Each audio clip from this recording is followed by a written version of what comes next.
फिर नींद भाग गई, न जाते हुए देखा न आते हुए देखा, लेकिन लोग बोलते हैं। तो ये सूक्ष्म रूप है नींद, जो निद्रा देवी है। तो इससे बचना चाहिए। तो मैं निवेदन कर रहा था सज्जनों कि वो आदमी विषय रूपी जो विष लेता है, भगवान उसे ऐसे व्यक्ति के लिए कड़ा शब्द का उपयोग कर देते हैं। अर्जुन को भी भगवान श्री कृष्ण गीता में 108 बार गाली दी है। याद रखिएगा, गीता एक ऐसा ग्रंथ है, पूरी दुनिया में एक अकेला ग्रंथ, छोटी सी है।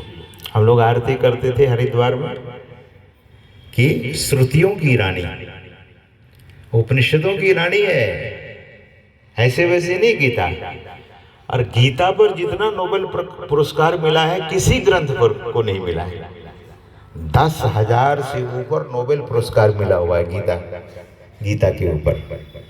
आप अनुमान कीजिए कि गीता कैसा ग्रंथ है। लेकिन मैं अगर पूछूं युवान भाई बहन से, जो अपने को विद्वान कहते हैं, अपने को पठित कहते हैं, पठित समाज के लोग हम आप हैं, गीता के एक श्लोक सुना दीजिए। किसी बहन से पूछें, किसी सज्जन से पूछें, तो जरूर 100 बार सोचेंगे कि अब बोले तो क्या बोले। गीता और रामायण हम दोनों का एक विशेष ग्रंथ है। वैसे तो सबसे बड़ा ग्रंथ और सबसे विशेष ग्रंथ वेद को ही कहा गया है, लेकिन वेद के बाद, क्योंकि वेदों की ऋचाओं का उच्चारण सभी लोग नहीं कर सकते, रामायण तो पढ़ सकते हैं, गीता स्मृति ग्रंथ है। पुराण और रामायण को पढ़ सकते हैं। तो मेरा ये निवेदन रहता है कि गीता के कुछ श्लोकों को भी जरूर याद रखिए, जो आपके जीवन से संबंधित है। बहुत सारी बातें हैं, गीता का ऐसा कोई श्लोक नहीं है जो हमारे जीवन में उपकार नहीं लाता है। तो गीता और रामायण।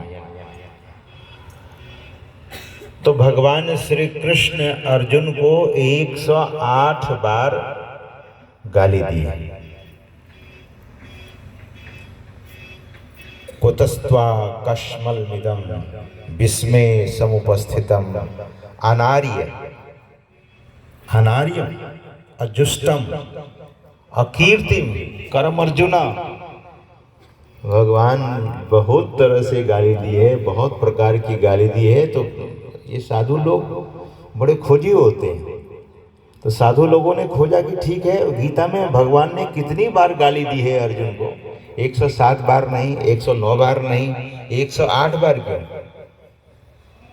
तो अष्टधा प्रकृति में ये जीव रहता है, तो उसी का संकेत है। अर्जुन से भगवान कहते हैं कि तुम उठो अष्टधा प्रकृति से। तो सज्जनों, मैं बहुत उधर गहराई में नहीं जाना चाहूँगा। सत्संग, तो गोस्वामी तुलसीदास जी महाराज कहते हैं, मुद मंगलमय संत समाजो। जीवन में आनंद चाहते हैं। मैं एक संस्मरण आपको सुना दूं। गुरु महाराज के समय के जो अध्यक्ष महोदय थे,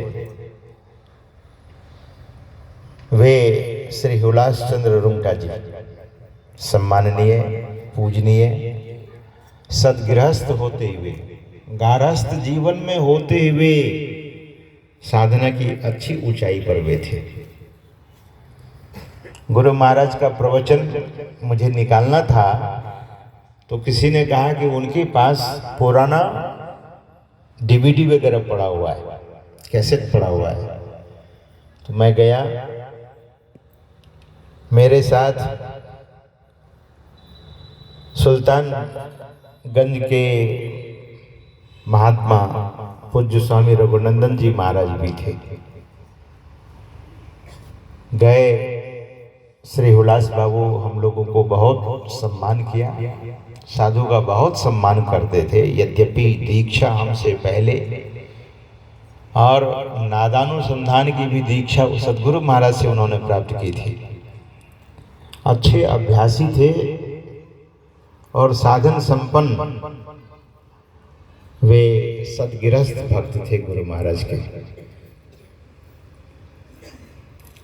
कुर्सी जो लगी थी उनके घर में, हम लोगों को तो पलंग पर बिठाया और कुर्सी जो लगी थी तो हुलास बाबू आए, प्रणाम करते हैं सिर झुकाकर और पूछते हैं कि बाबा मैं आपके सामने कुर्सी पर बैठ सकता हूँ? तो मैं हाथ जोड़कर कहा कि निश्चय ही। बोले मैं परंपरा का निर्वहन करता हूँ, परंपरा में मैं विश्वास रखता हूँ। तो बहुत सारी बातें भी, उन बातों में एक बात आई, हमसे कहते हैं कि आप तो देश विदेश प्रचार करने के लिए जाते हैं,